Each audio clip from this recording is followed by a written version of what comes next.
Já faz 8 anos e meio que eu fundei a minha empresa. No primeiro ano, o Clube do Valor faturou 30 mil reais. No segundo, ele faturou 415 mil reais. E neste nono ano, a gente vai fechar faturamento próximo de 27 milhões e meio. E como meu grande objetivo nesse canal aqui é inspirar as pessoas a crescer, a construir uma vida muito rica, a se desenvolver e também deixar aí um histórico para que meus filhos possam ver no futuro, aqui eu vou te mostrar qual foi o processo de 7 etapas que a gente seguiu para montar do zero absoluto uma empresa que fatura dezenas de milhões de reais e vai seguir crescendo com o passar dos anos. E ao final desse vídeo eu vou te revelar isso aqui, ó, o exato método, que é um compilado aí das coisas que a gente fez que deram certo, sendo que nesses 8 anos e meio a gente já fez muitas coisas que deram errado. Então aqui eu vou trazer só a nata, tá? Só aquilo que eu recomendaria para mim mesmo se eu estivesse começando um negócio novo. Isso vai te ajudar a ser um empresário melhor, um empreendedor melhor, um profissional liberal melhor, um executivo melhor. E se você quiser ter mais clareza para acelerar o crescimento do seu negócio, para faturar mais, para lucrar mais, para ter mais tempo como empreendedor e gerar mais impacto na vida dos seus clientes, eu quero compartilhar algumas das melhores estratégias que a gente segue aqui no Clube do Valor e que nos ajudaram a crescer bastante, faturar 32 milhões em 2024, vamos levar a faturar 60 milhões em 2025. Eu fazer isso no evento exclusivo para empresários, ou para profissionais liberais que querem transformar sua prática numa empresa, no dia 17 de março, e você pode participar desse evento ao apontar seu celular para o QR Code que está na tela ou apertar aqui no primeiro link na descrição. Esse evento bem legal, bem diferente, comum, que eu vou abrir o jogo e revelar vários bastidores aqui do Clube do Valor. Aperta aqui no primeiro link na descrição para participar. Primeira coisa que eu quero falar, que a primeira etapa desse método é você garantir que você está num mercado validado. E essa etapa aqui eu descobri por pura sorte, tá? Porque quando eu comecei ali minha vida profissional, quando saí do colégio fazer faculdade, tudo que eu fazia dava errado. Não sabia o que eu ia fazer no futuro, então eu fiz 2 faculdades. Fiz Direito e Ciências Contábeis, me formei na segunda e odiei as 2, na verdade. Tive uma experiência como estagiário no setor público, achei um horror. Nada contra que me aprecio esse caminho, mas assim, pra mim não fez nenhum sentido. Tive uma experiência na área de contabilidade, tive uma experiência na área comercial e eu só me encontrei quando eu comecei a trabalhar no mercado financeiro. Quando eu virei estagiário de uma gestora de investimentos, isso lá em 2013, início do ano. Na primeira semana lá eu já tinha certeza que era aquilo que eu queria pro resto da minha vida. E mal eu sabia, mas eu tava num mercado que tem todos os requisitos que eu organizei aqui para te mostrar que estão por trás de um mercado validado, que são os seguintes: primeiro, ser do tamanho da sua ambição. Segundo, que tenha potencial de crescer ou que pelo menos não vá sumir. E terceiro, que um empreendedor tenha um conhecimento prévio. Mas falando de empreendedor, para quem está começando uma empresa ou já tem uma empresa, cara, é essencial que um dos sócios tenha um conhecimento prévio do mercado e vai te ajudar em atalhar muitas decisões. No caso do clube, eu era um desses sócios que tinha conhecimento prévio do mercado. Vamos lá, destrinchando cada um dos pontos, tá? Do tamanho da sua ambição significa que se você quer impactar muitas vidas e gerar um valor muito grande para muitas vidas, você tem que ter um mercado que comporte isso. Eu sempre tive uma ambição muito grande, gerar valor a muitas pessoas, então eu não poderia estar num mercado minúsculo. Eu não conseguiria fazer isso. Segundo, com potencial de crescer, tá? Isso aqui é para evitar você estar num negócio em declínio, porque você poderia seguir todas as outras 6 etapas que eu vou compartilhar aqui, montar um time maravilhoso, fantástico, de pessoas muito boas, que não ia adiantar nada se você tivesse no mercado de vender jornal impresso, mercado em declínio que vai acabar, ou pelo menos ficar muito pequeno. Por fim, o conhecimento prévio é essencial, não apenas para trabalhar várias decisões, como também para você conhecer profundamente seu cliente ideal, tá? Anota aí. Conhecer profundamente o cliente ideal talvez seja a maior constante entre as 7 etapas que eu vou te mostrar. E aqui eu me refiro a você conhecer bem as dores e os problemas de um grupo específico de pessoas, que são teus potenciais clientes, e escolher um veículo para resolver essas dores que, como eu falei aqui, seja validado. Muitas pessoas pensam em inovar. Eu vou criar um negócio novo, um serviço novo aqui para mudar a vida das pessoas. Que, sei lá, eu sei que investir é uma dor, então eu vou criar um investimento automatizado que elas não vão saber nada do que estão fazendo e não vão ter esforço e vão ter resultado. Cara, se isso não é validado, se ninguém fez isso em nenhum lugar do mundo, provavelmente essa ideia não é tão boa. Eu sou super favorável à inovação, só que sendo que a inovação está em outros fatores, não inovar o que você vai vender, qual serviço você vai prestar, qual mercado você vai atuar, beleza? Bom, garantindo esses 3 pontos aqui, você vai garantir que você está num mercado que tem uma boa demanda e tenha potencial de ou ter recorrência, ou ter reocorrência, ou ter uma renovação da base, tá? O que é isso? Recorrência é quando o cliente paga todos os meses para continuar prestando o seu serviço. É o que nós temos aqui no Clube do Valor, inclusive.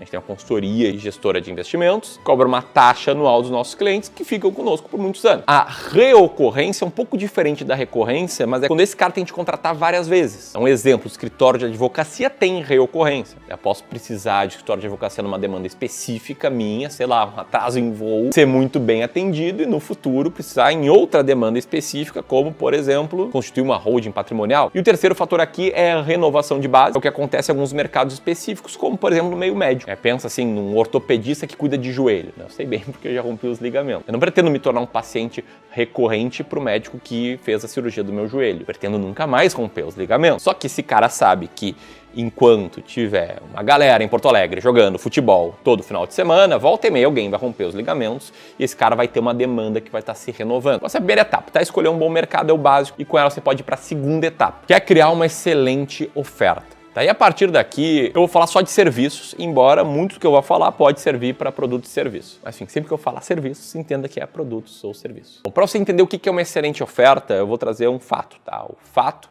é que hoje a maioria das empresas, pelo menos no Brasil, que é onde eu tenho experiência em contratar empresas, prestam um serviço extremamente ruim. Não entrega nem o mínimo do que é esperado pelos seus clientes. Eu sei disso porque esse imóvel aqui, onde eu estou gravando esse vídeo, quando eu comprei ele estava destruído.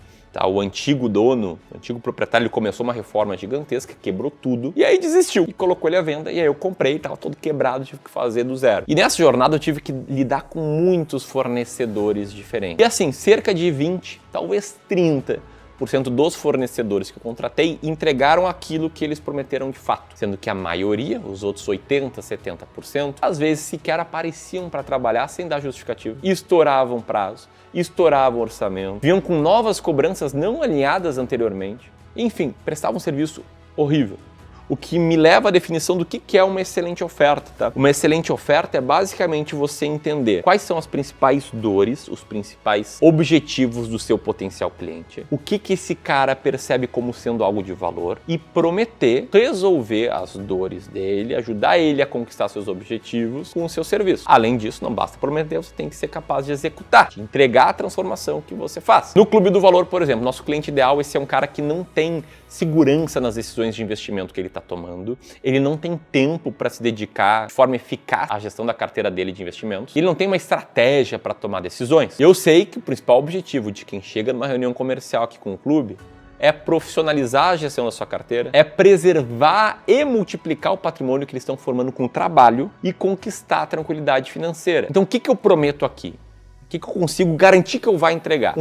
Contato próximo com alguém experiente para acabar com as inseguranças que esse cara tem. Por isso, cada profissional aqui que atende um cliente, ele tem uma quantidade limitada de clientes. Ele atende no máximo 100 clientes para que ele consiga falar com todos os clientes todos os meses. Segundo, a gente entrega alinhamento de interesses, que a gente cobra uma taxa transparente e única. Esse cara sabe que eu não vou estar vendendo para ele um determinado produto de investimentos para ganhar comissão. Ele sabe que existe um plano abrangente que, se for seguido, se ele fizer aporte, se a performance da carteira for razoável, ele vai conquistar a tranquilidade financeira lá na frente. Então, basicamente, construir uma boa oferta é uma derivada de você conhecer bem seu cliente ideal, conseguir resolver suas dores, facilitar a conquista dos seus objetivos e também entregar o que foi prometido, tá? E é muito melhor tu prometer menos e entregar mais do que o que foi prometido do que o contrário, prometer mais e entregar menos. Não posso chegar num cara aqui que quer se aposentar com 5 milhões de reais, começa o trabalho conosco com 1 milhão e falar para ele, olha, em 5 anos você está aposentado. Isso não vai acontecer. Cara, vai demorar uns 15, talvez 20 para chegar lá, a gente tem que dar a real. E dando a real, o que vai acontecer? Teus clientes vão ficar contigo por bastante tempo, se for um negócio de recorrência ou reocorrência. E se não for, eles vão te indicar para outras pessoas, se for um negócio que a demanda se renova bastante. Por exemplo, fui muito bem atendido pelo médico do joelho, e aí para cada amigo meu que rompe os ligamentos, infelizmente já foram uns 2 ou 3 desde que eu rompi os meus, eu recomendo ele. Agora, se eu tivesse uma oferta ruim, prometesse muito, entregasse pouco ou não resolvesse meu problema, eu nunca ia recomendar. Pelo contrário, é fazer propaganda negativa, é falar mal dele. Bom, garantindo que você está no mercado validado com uma oferta boa, entra a terceira etapa, que é alavancar a sua mensagem. Isso aqui é marketing. E para contexto, tá? Nas primeiras 2 etapas aqui, mercado validado e oferta excelente, eu passei praticamente um semestre dedicado a desenhar isso no Clube do Valor. Quando eu saí do emprego que eu tinha antes, passei um semestre estudando sobre investimentos, me aprofundando nas estratégias que eu mais acreditava, testando elas para a gente desenhar um serviço que entregasse o que a gente prometia, que é a segurança, tranquilidade, transparência na gestão. de carteira. Eu sabia que isso era um mercado validado, diga-se de passagem, não só porque todo mundo tem dinheiro e precisa investir, como também porque nos Estados Unidos a gente tinha visto, no início dos anos 2000, uma transformação nesse mercado de investimentos. Quando eu estava montando aqui a nossa oferta, eu li esse livro, que era sobre marketing para profissionais do mercado financeiro. Na introdução desse livro, o cara fala, né, que esse livro não é sobre empurrar produtos e fazer vendas para gerar comissão para ti, e sim que ele é baseado na premissa de que tu vai cobrar uma taxa única para aconselhar os teus clientes, que esse é o modelo de sucesso mais comum. E esse livro foi escrito em 1999, sendo que a gente começou o clube no final de 2015, com essa proposta que não existia no Brasil, ninguém falava de fee-based. Mas enfim, determinado isso, a gente precisava ter clientes. A minha principal dor, a partir do momento que a gente tinha um processo claro, um produto bom, era crescer, alcançar mais clientes. E aí, em qualquer relação comercial, o comprador potencial, ele tem que ter confiança no vendedor potencial. E quanto mais complexo for o serviço vendido, mais isso é verdade. No mercado financeiro, isso é ainda mais importante. E pensando que eu precisava alavancar minha mensagem para atrair uma quantidade grande de potenciais compradores que fossem confiar na minha empresa, eu entendi que era importante eu desenvolver conhecimento em marketing. Você, empreendedor, precisa garantir que as coisas com as quais mais usa seu tempo trazem o maior impacto. O nome disso é alavancagem, e a alavancagem é o maior segredo dos ricos.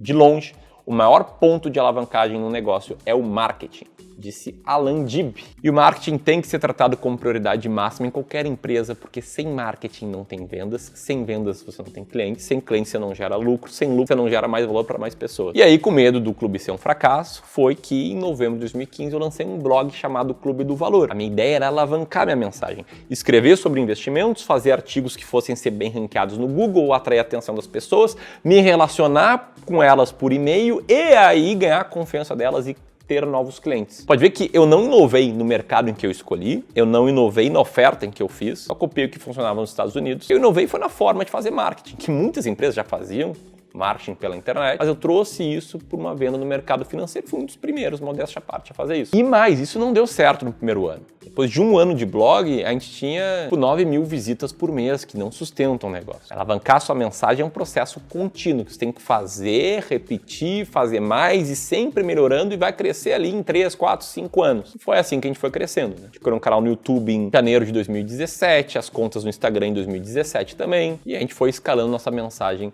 na internet, algo que eu recomendo para todas as empresas. Todos os consumidores, todos os tomadores de decisão de qualquer área estão na internet. E segundo Naval Ravikant, um grande empreendedor bilionário, a alavancagem dos negócios provém de capital, pessoas e produtos sem custo marginal de aplicação, como programação e mídia. Apenas dito isso, como fazer um bom marketing? Bom, o bom marketing é sobre você atrair a atenção do seu cliente ideal, que por sinal você precisa conhecer muito bem para ter uma boa oferta. E uma vez com a atenção dele, fazer ele te conhecer, gostar, confiar em ti e elevar o nível de consciência dele sobre o problema que ele tem. Ou seja, atrair a atenção do cara certo, mostrar que você conhece os problemas que ele tem, mostrar que você já enfrentou esses problemas, explicar por que ele fracassa tentando resolver esse problema com outras soluções, explicar por que a tua solução é a melhor para ele e fazer isso em escala. Eu gosto de pensar em marketing como uma matriz, em que num dos eixos você tem um nível de consciência que a pessoa tem em relação à importância dela te contratar. Aí pode ser uma pessoa inconsciente, né? Ela nem sabe que tem um problema, que precisa de solução. Ela pode estar consciente do problema, ela pode estar consciente da solução e também do produto ou dos produtos que ela pode contratar para solucionar o problema dela. Quanto mais para a direita nesse eixo, menos pessoas existem. E um bom marketing consegue pegar as pessoas que já estão percebendo que tem um problema, estão ali entre o inconsciente e o consciente do problema e gerar consciência nessas pessoas, assim como a gente tem que pensar também no segundo eixo, que é o nível de consciência em relação à tua empresa. E aí existem as pessoas que não te conhecem, que a gente chama de tráfego frio. Existem as pessoas que te conhecem, sabem quem tu é, existem as pessoas que gostam de ti, existem as pessoas que confiam em ti, e o teu objetivo é fazer com que as pessoas passem a te conhecer, gostar e confiar em ti. Ou seja, nessa matriz aqui, a gente tem que estar sempre tentando elevar o nível de consciência do mercado para a direita e o nível de consciência da tua empresa para cima. E um ponto, tá? O marketing ele não precisa ser um marketing de conteúdo, que é o que a gente faz aqui no Clube do Valor. A gente publica vídeos todos os dias nos nossos canais no YouTube, e esse aqui é um canal diferente. No canal do Clube do Valor, canal do Seu Dividendo, a gente posta vídeos todos os dias, somados os dois. Postamos no Instagram todos os dias, mandamos e-mails todos os dias. Essa é uma das formas de maiores alavancas do marketing, mas alavancar sua mensagem pode ser, por exemplo, você dominar o marketing de referência, o marketing de indicação. Pega os primeiros clientes, aprende a pedir indicação desses clientes, e aí se cada cliente novo te indicar 3 pessoas, e se você converter mais do que a metade delas, ou seja, um cara que te indicou 3, aí você foi lá, falou com essas 3 pessoas, 2 delas viraram clientes, cada uma dessas 2 te indicou 3, você fechou dessas 6 indicadas, mais 4, essas 4 te indicaram 3, e aí vai, também é um canal muito bom de marketing. Tem empresas no meu setor, inclusive, que não fazem um trabalho de conteúdo online, que são super grandes e só com marketing de indicação. Não quero colocar aqui num quadrado de que um bom marketing é um marketing de conteúdo na internet, mas quero colocar num quadrado sim que se você quiser criar uma empresa grande ou contribuir para a empresa que você trabalha, crescer bastante, você tem que pensar nessa etapa de alavancar a sua mensagem. Para isso você precisa conhecer bem o seu cliente ideal, saber onde é que ele está, saber o que faz ele te indicar outra pessoa, saber quais canais do YouTube esse cara acompanha, quais contas do Instagram ele acompanha, quais newsletters de e-mail ele lê e tudo isso. A quarta etapa é você criar um processo de vendas escalável. Porque se tudo deu certo até aqui, você vai ter uma demanda interessada em te contratar e você precisa aprender a vender para ela, que é um pouco diferente do que a parte do marketing. Uma boa oferta, que a gente falou lá atrás, é aquela que gera valor para o consumidor. E o que gera valor é o que o consumidor de fato te contrata. Como diz aí o Bruno Perini, o maior elogio, o elogio mais sincero é o dinheiro. O teu objetivo com vendas é fazer com que teu cliente ideal veja valor naquilo que você está oferecendo. E vendas, quer queira você, quer não queira, quer você goste, quer você não goste, você tem que desenvolver bem numa empresa, se quiser crescer ela. Para processo de vendas, o que eu mais gosto é uma metodologia chamada Spin Selling, desenvolvida depois de um amplo estudo nos anos 80, que é focada em fazer vendas de produtos um pouco mais complexos, mas que eu acredito que funciona também com vendas mais simples. E o Spin Selling tem 10 passos. O primeiro passo é você conseguir agendar uma reunião com alguém interessado, conseguir contatar um potencial cliente que tenha fit com o seu serviço e agendar um horário para você falar pessoalmente com ele. Dependendo aqui do nível de consciência desse potencial cliente, de quão bem você fez ou não o trabalho na etapa anterior, que é de marketing, vai ser mais fácil ou mais difícil fazer esse agendamento. Aqui no Clube do Valor, a gente tem um time de 6 pessoas na equipe comercial que ligam para pessoas que falam que querem ter contato com o Clube do Valor, querem entender melhor nossos serviços, querem fazer uma sessão de análise de carteira gratuita. Vou falar mais sobre isso na próxima etapa, e que simplesmente nos acompanham. Tá? O objetivo desse time de 6 pessoas é agendar a reunião. Uma vez agendada as reuniões, é um outro profissional que conduz elas e faz os fechamentos aqui no Clube do Valor e passa pelos passos 2 ao 10 aqui do Spin. O segundo passo é esse cara ter clareza sobre o objetivo de cada reunião. Então, em algumas reuniões o objetivo é conduzir para o fechamento, em outras não.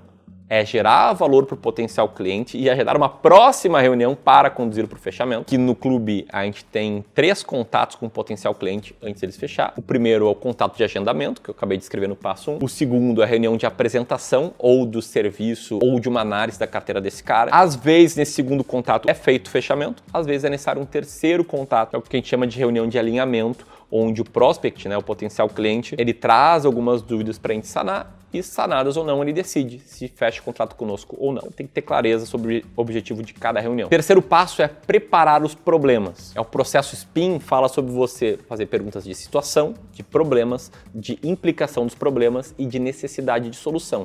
Então você precisa conhecer muito bem seu cliente ideal para saber quais problemas ele pode estar enfrentando. Um exemplo, no mercado financeiro, um problema comum é não ter segurança sobre como investir. E deste problema implicam várias coisas. Ele pode tomar más decisões e perder muito dinheiro. Ele pode ter baixa taxa de retorno e com isso não conseguir conquistar a tranquilidade financeira. Ele pode, inclusive, adiar em décadas a conquista da liberdade financeira por conta do fato dele investir mal. Então, por isso você tem que se preparar, entender quais são os problemas e qual a implicação de cada problema. Aí, a partir do passo 4, a gente está falando da reunião. Então, o passo 4 é entender a situação. É fazer perguntas simples para levantar dados básicos sobre o seu cliente, entender o contexto dele de forma mais clara, iniciar um relacionamento de confiança. Perguntas do tipo: como é que você está investindo atualmente? Como é que você toma uma decisão de investimentos hoje? Quando você quer se aposentar? Qual renda passiva você quer ter? Enfim, o próximo passo é você identificar os problemas. Perguntas do tipo: olha, você está satisfeito com a tomada de decisão de investimento? Você está satisfeito com a tua carteira, em como ela está montada? Você está satisfeito com um profissional que hoje te ajuda a investir? Para no passo seguinte, nosso passo 6,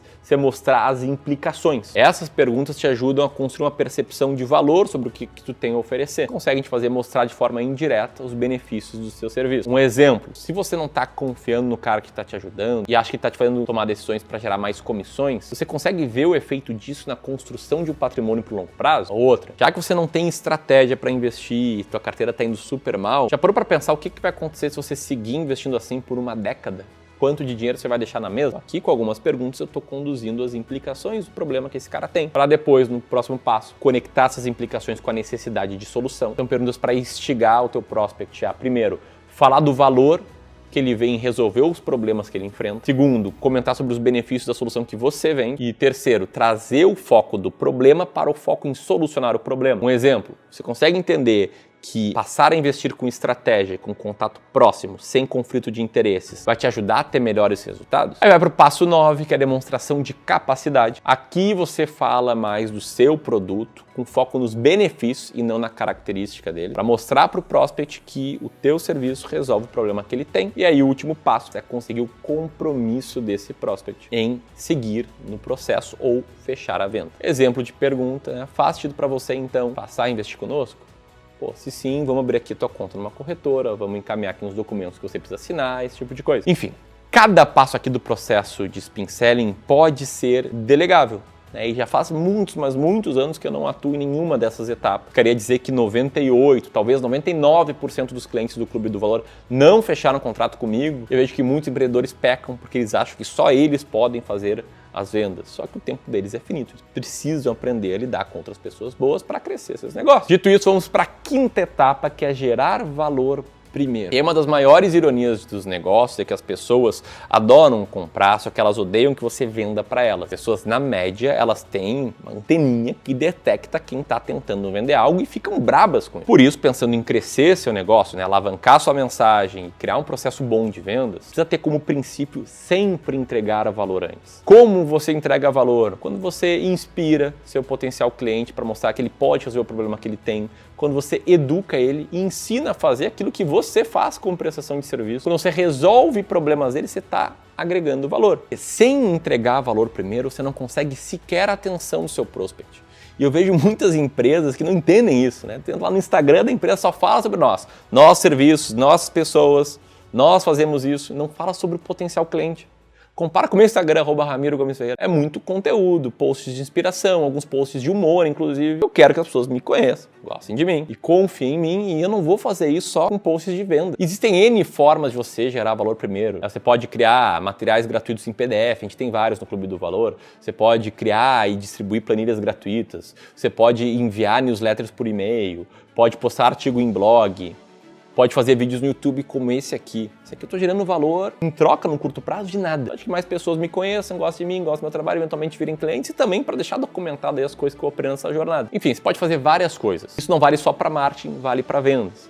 Tá? Passei ali pelos processos do spin selling, e esses processos, na média, a gente implementa eles sob um contexto de uma reunião de análise e diagnóstico de carteira de investimentos gratuita. Então a gente convida o cara que nos acompanha, o cara que o marketing aqui do clube conseguiu atrair, depois de gerar valor, convida ele para uma reunião gratuita que a gente vai gerar valor, a gente vai apresentar um relatório sobre a carteira de investimentos dele, mostrando o que está legal, o que dá para melhorar, o que a gente mudaria. Esse cara vai sair satisfeito da reunião, mesmo se ele não fechar conosco. Como a maioria das pessoas saem, e ainda assim a gente faz perguntas de problema, perguntas de implicação, perguntas de necessidade de solução, e 1/3 das pessoas fecham o contrato conosco. E adivinha, depois a gente segue gerando valor. Aí com a prestação do serviço sempre muito próxima, enfim, pensando em fazer o melhor para o cliente, genuinamente manter ele conosco por bastante tempo. Bom, dito isso, vamos para a sexta etapa, tá? E um contexto é que as 5 primeiras etapas foram o que nos tiraram do zero até o primeiro, talvez segundo milhão de reais faturado por ano. A gente tinha uma equipe bastante enxuta, e aí eu estava na maioria desse processo. Agora, essa sexta e a 7ª etapa, elas somadas, foram o que nos fizeram sair desse primeiro, segundo milhão de faturamento por ano para os 20 e muito, para o ano que vem 35, para o outro ano possivelmente 40 e muitos ou 50 milhões, e aí por diante. Bom, a 6ª etapa é alinhar interesse entre todos os envolvidos, que é essencial a partir do momento que você garantiu atuar no mercado com demanda clara, se organizou para prometer entregar uma ótima oferta, criou canais de marketing para ter acesso ao seu cliente ideal, criou um processo escalável de vendas e fez tudo isso pensando em gerar valor primeiro. Fazendo tudo isso, teu negócio vai crescer. E aí, para escalar de verdade, vai precisar ter muita gente boa do teu lado. É impossível crescer muito um negócio com uma equipe extremamente pequena. E quando você começa a crescer e ter mais pessoas contigo, você precisa, primeiro, fazer com que interesses dessas pessoas estejam alinhados entre si, e segundo, fazer com que interesses dessas pessoas estejam alinhados aos interesses dos seus clientes. Para ambos esses objetivos, você precisa entender como é que funciona um sistema de incentivos e desincentivos. Para contexto, incentivo incentivos são recompensas, benefícios, vantagens que você promete entregar às pessoas e entrega se elas fizerem ou demonstrarem determinados comportamentos. E desincentivos são multas, sanções, punições, restrições que você implica às pessoas se elas tiverem comportamentos ruins e desalinhados ao teu objetivo. Criar um sistema de incentivos e desincentivos parece simples, mas não é tão simples assim, porque nem sempre a resposta é óbvia. Um exemplo claro, um incentivo muito comum em times de venda, comissões. Faz muito sentido, eu estou incentivando o cara de vendas a vender mais. Agora, se esse cara começa a vender para quem não é teu cliente ideal, para quem não vai se favorecer do teu produto, isso aqui vira um problema para tua empresa. Problema até de reputação. A gente vê muito isso no mercado financeiro em empresas que ganham por comissões, não cobrando uma taxa que nem um clube ou que nem outras empresas de consultoria. Essas empresas, elas têm profissionais que têm um incentivo a vender produtos ruins, porque quanto pior o produto no mercado financeiro, maior é a comissão gerada por ele, o que é um problema para o cliente, é um problema para a reputação da empresa, para a marca, para a sustentabilidade do negócio. Então não é tão trivial assim criar um programa de incentivos e desincentivos, você tem que sempre pensar no todo. O que funcionou muito bem aqui no Clube do Valor é alinhar os incentivos ao crescimento sustentável do negócio. Então, todo ano aqui a gente tem um grande objetivo, uma grande métrica norte. Embaixo dela, a gente tem 3 ou 4 grandes objetivos de crescimento de número de clientes, de retenção e satisfação dos clientes, de crescimento do patrimônio sobre o nosso aconselhamento e de lucratividade. E batendo alguns desses objetivos, a gente desbloqueia participação no programa de lucros e resultados, em que aqui um colaborador do clube pode ganhar de 3 até 12 salários de bônus, dependendo com, primeiro, o resultado global da empresa e, segundo, o resultado gerado de forma individual por cada colaborador e, terceiro, o nível de alinhamento que cada colaborador tem à nossa cultura. É um programa extremamente agressivo. A gente já distribuiu milhões e milhões de reais nesse programa ao longo dos anos. E foi uma forma que a gente conseguiu colocar um olho nos resultados gerados, não necessariamente financeiros, e outro olho para como esse resultado foi gerado. Se foi dentro da nossa cultura, se foi de forma alinhada aos nossos valores. Mas é essencial você criar incentivos para crescer sua empresa de forma sustentável, cuidando bem do cliente e sendo meritocrático. E aí, Ramiro, e a 7ª etapa? Porque a gente tem aqui o framework desenhado. Qual que é a 7ª etapa? Bom, a última etapa é uma que circula todas as outras. É a etapa mais importante de todas para o teu sucesso financeiro, para o sucesso da tua empresa e também para a tua felicidade e nível de satisfação na vida. Essa etapa é a etapa de desenvolver uma cultura forte e positiva. Não adianta nada seguir as 6 etapas anteriores se a cultura da empresa for ruim. E mais, tá? Se eu precisasse escolher um único fator por que o Clube do Valor saiu do 0 para dezenas de milhões de faturamento, eu diria que foi a nossa cultura. Pensa assim, um time com uma boa cultura, uma cultura proativa, de união, um time fechado, com uma estratégia ruim em mãos, ele vai ter problema no curto prazo, porque a estratégia é ruim, mas a cultura vai falar mais alto e esse time aqui vai encontrar novos meios de gerar os resultados que eles querem. Já um time com uma cultura ruim, uma cultura tóxica, de competição negativa, de fofoca, de um puxar o tapete do outro, que tem uma estratégia boa, ele até pode ir bem no curto prazo, porque a estratégia é boa, e não necessariamente os profissionais são incompetentes, mas no longo prazo isso aqui não vai dar certo. A cultura ruim vai destruir a empresa e vai drenar valor. E cultura é uma coisa interessante, porque quando eu estava começando o clube, era só eu e meu sócio, eu achava que era balela definir visão, missão e valores. E eu me lembro que na época eu estava estourando a Operação Lava Jato e eu entrava no site das empresas envolvidas na operação e eu via ali os valores de integridade, tal, todos pomposos, e pensava, porra, isso é coisa para inglês ver. Só que logo no início do clube, dei a sorte de entrar num grupo de empreendedores aqui em Porto Alegre e ter acesso a palestras de grandes empresários, de empresas bilionárias, estavam crescendo pra caramba, tinham sucesso ao longo de décadas, enfim, de vários tipos de empresas e todos esses caras falavam a mesma coisa. O que mais importa é a cultura. E foi o que a gente passou a desenvolver desde o início. Tá? E o que é cultura? Não é apenas ter valores claros. A gente tem 5 valores claros. Valorizando um trabalho duro, inteligente, com foco em resultados. Assumimos o protagonismo pelo nosso crescimento, levamos integridade e transparência do que fazemos, somos obstinados em superar as expectativas dos clubistas e reconhecemos de forma meritocrática quem age como um dono. Mas não é só isso, é viver esses valores. Cultura é tudo aquilo que se incentiva e se tolera dentro de uma empresa. E sempre que você vê um comportamento ruim, negativo, tóxico e tolera ele, sem levar feedback para quem está tendo esse comportamento, se eventualmente ter que desligar essa pessoa, você está dando uma mensagem de que isso aqui é aceito. Sempre que você vê alguém fazer um grande trabalho e não ser bem reconhecido, você está dizendo que, olha, fazer um grande trabalho e não ser bem reconhecido é algo ok em nossa cultura. Então você, empreendedor ou executivo, o cara à frente do negócio, tem que estar sempre de olho muito aberto para a cultura do teu negócio, sabendo que é tudo aquilo que se incentiva e se tolera. E é o fator mais importante a partir do momento que sua empresa tem aí pelo menos 5, 6 pessoas. Aí cuidando muito bem da cultura, escolhendo o mercado validado, construindo uma boa oferta, alavancando sua mensagem, criando processos de vendas escaláveis, gerando valor primeiro e aliando incentivos, eu te garanto que você vai chegar muito longe. Agora comenta aqui qual foi a parte que você mais gostou aqui desse vídeo. Se você está focado em crescer sua empresa, aqui eu deixar um vídeo com algumas habilidades de negócio que valem milhões. Aqui eu deixar um vídeo com a história do Clube do Valor. Como eu saí do zero para o meu primeiro milhão com 26 anos. Um grande abraço e até mais.